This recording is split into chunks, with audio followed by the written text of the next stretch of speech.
ఐటీలో ఎంట్రీ కావాలా? Trainee software engineer గా అజా కోడింగ్ ట్యూటర్ లో 2 వీక్స్ ట్రయల్ పీరియడ్ లో వెంటనే చేరండి.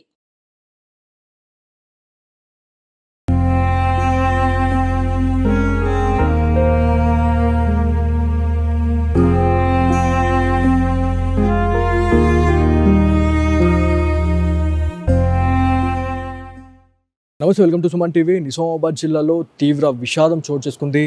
ఫోక్ సింగర్ శృతి లేదు అనే వార్తనైతే జీర్ణించుకోలేకపోతా ఉన్నారు తోటి కళాకారులు. సో ఇందులో భాగంగానే నిజామాబాద్ ముద్దు బిడ్డలు అని చెప్పుకోవాలా, జానపద కళాకారులు అంటే నిజామాబాద్ అనే చెప్పుకోవాలి. సో మనకి శృతి గారి గురించి మనం మాట్లాడుకుంటే, శృతి గారిని ఇంట్రడ్యూస్ చేసిందే సాయి లవోలగాలు. సో అన్న, మీరు చెప్పండి అన్న, అంటే ఎట్లా ఉంటుండే శృతి అసలు మీతోనే? చాలా ఆత్మీయతంగా ఒక చెల్లెలాగా యాక్టివ్గా ఉంటుండే. ఎప్పుడు ఏదైనా చాలా చక్కగా మాట్లాడే తత్వం అనేది, మధురంగా ఉంటుండే. ఎలాంటి అంటే బ్యాడ్ క్యారెక్టర్ కాదు అమ్మాయిది మాత్రం. ఎప్పుడైనా సున్నితంగా ఉంటుండే. ఏ కార్యక్రమానికి వెళ్ళినా ముందు అన్న నాకు నేను పాట కోసమే బతికింది ఆమె. ఏ ఏజ్లో తన్ని తీసుకొని రావడం జరిగింది మీరు స్టేజ్ పైకి? ఆమె 9th క్లాస్లో ఉండే. మేము చింతకుంట ప్రోగ్రాంకి వెళ్ళినప్పుడు 9th క్లాస్లో చదువుతున్నప్పుడు మేము ఒక ప్రభుత్వ పరంగా కార్యక్రమానికి వెళ్ళినప్పుడు అక్కడ ఆ మంగ్లీ పాడేటువంటి పాటలను ఎంచుకొని పాడితే, అమ్మ చాలా బాగుంది పాట మీ ఇద్దరిది కూడా అని చెప్పేసి ముందుగా వాళ్ళ అక్కని మేము బయటకు తీసుకొచ్చి ఒక మైక్ టీవీ దాంట్లో కూడా నేను పాడినటువంటి గాలి గాలి పాట పాడింది వాళ్ళ అక్క కూడా. పాడిన తర్వాత ఆమెకు మ్యారేజ్ అయిపోవడం, దాని తర్వాత శృతి ఇంట్రడక్షన్ అయింది. అప్పుడే తర్వాత ఆమె వచ్చిన తర్వాత ఆమె కూడా అనేకమైన పాటలు పాడడం, ఆమెని ఈరోజు నేషనల్ లెవెల్ వరకు కూడా కాంపిటీషన్లో పంపించడం జరిగింది శృతికి. ఎందుకంటే ఆమె గొంతు అంత గొప్పనైన కంఠం, మధుర కంఠము, కంచు కంఠం ఆమెది. అలాగే ఆటపాట ప్రోగ్రాంలో కూడా తీసుకెళ్తే అక్కడ కూడా అందరికంటే కూడా ఈమెనే నంబర్ 1గా నిలిచింది ప్రోగ్రాంలో కూడా. ఆమెకు యాంకరింగ్ కూడా చేయడానికి కూడా అవకాశం ఇచ్చారు. వెరీ రీసెంట్లీ డీడీ ఛానల్లో కూడా వచ్చింది. తను చేయలేకపోయింది అన్న తర్వాత మీరు కూడా ఎందుకు చేయలేదమ్మా అని చెప్పేసి మీరు అన్నారంట. అడిగాను, ఎందుకు చేస్తలేమంటే నేను యూట్యూబ్లో కొద్దిగా బిజీ అయినా, యూట్యూబ్ ప్రోగ్రామ్స్ ఉన్నాయి కాబట్టి నేను టైం ఇవ్వలేకపోతున్నా అని చెప్పింది. ఎట్లా అనిపిస్తూ ఉందన్న, అంటే ఆమె లేని లోటు అయితే నిజంగా చాలా మంది అలా బాధపడతా ఉన్నారు. సో దీని గురించి అన్న చెప్పాలంటే నిజామాబాద్కు ఒక ఆణిముత్యం అన్న అమ్మాయి. అంటే మేము అనుకున్నాం, యాక్చువల్లీ చాలాసార్లు మేము బాధపడతాం, ప్రతి నిజామాబాద్లో కూడా ఒక స్టార్స్ ఉంటే బాగుంటుందని. గంగా ఉంది మంచిగా, రేల గంగా. లక్ష్మి కూడా ఇక్కడ పుట్టిన బిడ్డని. అట్లా చాలామంది ఉన్నారు మన దగ్గర. చుక్కమీనా కానీ చాలామంది ఉన్నారు. ఉన్నప్పటికీ కూడా ఈమె కూడా ఇంత గొప్ప కళాకారిని మాకు ఇక్కడ నిజామాబాద్ గడ్డమే పుట్టడం, మాకు నిజంగా ఏ ప్రోగ్రాంలో శృతి ఉందంటే మాకు ఒక బలం ఉంటుండే. అంటే ఫీమేల్ సింగర్ ఇంపార్టెంట్ కాబట్టి తను ఫోక్ అయినా సినిమా పట్ల అయినా మంచిగా అద్భుతంగా గట్టిగా పాడేది. అంతేకాకుండా ఆమె పాటనే కాదు, ఆట కూడా. ఆమె డాన్స్, మేము పాట పాడితే ఆమె డాన్స్ చేసేది, మళ్ళీ ఆమె తర్వాత పాట పాడేది. అట్లా ఆమె మేము నిజంగా నిజామాబాద్ వాళ్ళం ఒక మంచి గాయని కోల్పోయినాం. బాధ అనిపిస్తుంది, చాలా బాధ. వందల ప్రోగ్రాంలు చేశారు మీరు, ఎన్నో ప్రోగ్రాంలు చేశారు. కాకపోతే ఇలా ఈ ఇన్సిడెంట్ గురించి మీకు తెలిసిన తర్వాత మీరు ఏమనుకున్నారు? అదే అన్న, అట్లా అది ఏ విధంగా జరిగిందో తెలియదు. ఎందుకంటే జరిగింది గజ్వేల్ దగ్గర. మాకేం పోయి నిన్న మధ్యాహ్నం తెలిసింది. అసలే మా పిల్లలు ఒక 50 మంది వెళ్ళింది అక్కడ. ఇప్పుడు వెళితే అక్కడ చూసిన తర్వాత ఆమె సూసైడ్ చేసుకున్నట్టు కన్ఫర్మ్గా లేదు. ఎందుకంటే వాళ్ళు చంపారా, అది చచ్చారా అనేది కన్ఫర్మ్గా మాకు కూడా తెలుస్తలే. అసలు ఏం చెప్పలేని తత్వం. ఇప్పుడు ప్రతి న్యూస్లో కూడా ఒకటే వస్తుంది, వరకట్న వేధింపులతోనే ఇవాళ ఈమె ప్రాణం అయితే పోయింది అన్నట్టుగా తెలుస్తూ ఉంది. మరి ప్రాణం పోయిందా లేకపోతే ప్రాణం తీసిర్రా అనేది కూడా చాలా డౌట్ ఉంది అన్న. అది ఖచ్చితంగా చెప్పలేమన్నా. ఎందుకంటే వరకట్నం ఒక 19 రోజులు అవుతుంది నిన్నటికి, ఈ రోజుకు 20 రోజులు.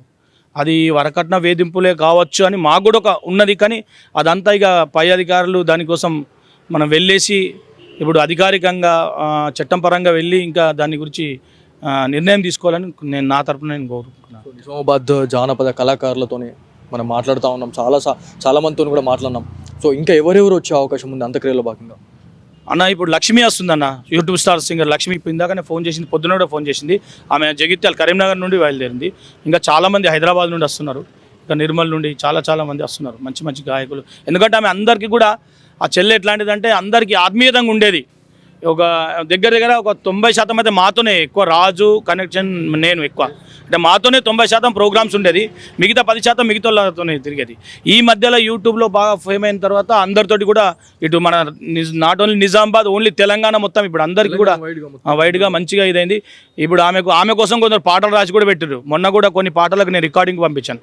అంటే నేను త్వరలో ఆమెతో కొన్ని పాటలు కూడా పాడిద్దాం అనుకున్నా. అంటే ఇప్పుడు మేము బిజీ వల్ల కూడా తనని చేద్దాం అనే సమయంలో ఇట్లా జరగడం నిజంగా చాలా బాధాకరం.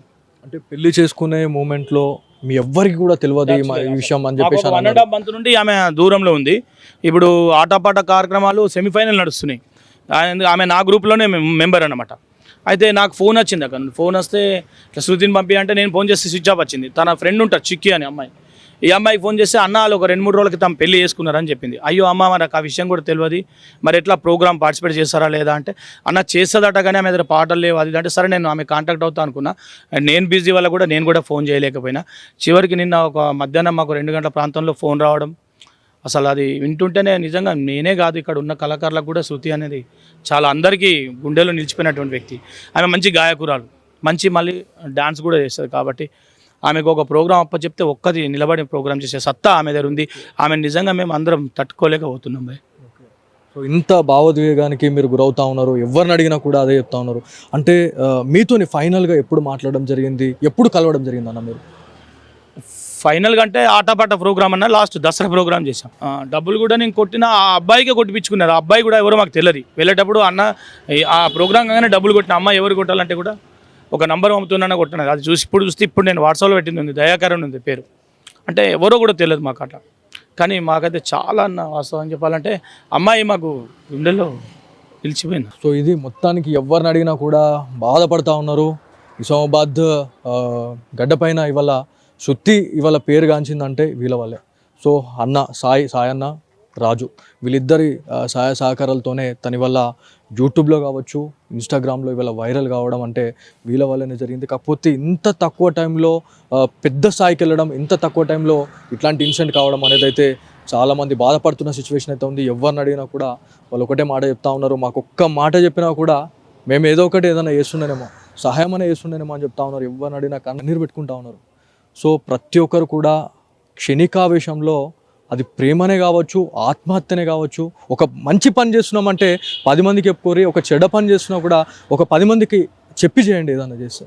సో దాంట్లో ఏదో ఒకటి కరప్షన్ అనేది చేస్తారు, ఏదో ఒకటి చేస్తారు. కానీ ఇట్లాంటి ఇన్సిడెంట్ అయితే నిజామాబాద్ జిల్లాని అయితే ఒక్కసారిగా కదిలివేసింది అని చెప్పేసి మనకు తెలుస్తుంది. సో ఇది ఇక్కడ ఉన్న తాజా పరిస్థితి. కెమెరా పర్సన్ కార్తిక్తో బాలు సుమన్, నిజామాబాద్ నుంచి.